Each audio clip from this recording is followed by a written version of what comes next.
Suspendido ka, Margallo. At maaari ka makulong dahil sa ginawa mo. Hinahasa ni Pedring si Elena.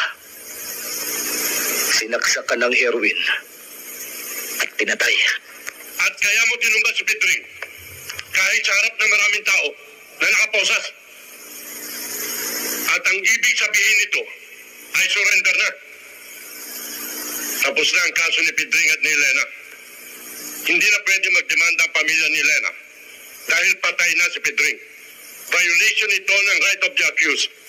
Pirit ka kasi ng pirit na wala sa lugar eh. Ayan, nangyari tuloy sa'yo, nakuryente ka. Sayang ka, Margallo.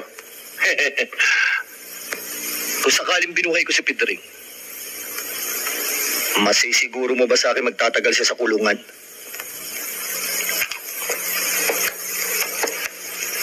Maimpluwensya at malakas sa langit si Pedring, sir. Kaya't sa impyerno ko siya kinarahe dahil wala ng pensador sa ilalim ng lupa. Kung binuhay ko siya,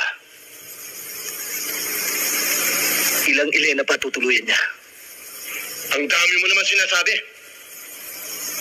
Meron nga ho pala akong nakalimutan itanong sa inyo, sir. Sakali naman ho kayang si Dante nakahuli kay Pedring at tinuluyan niya to, masuspindi rin kaya siya ng tulad ng pagsususpindi niyo sa akin ngayon?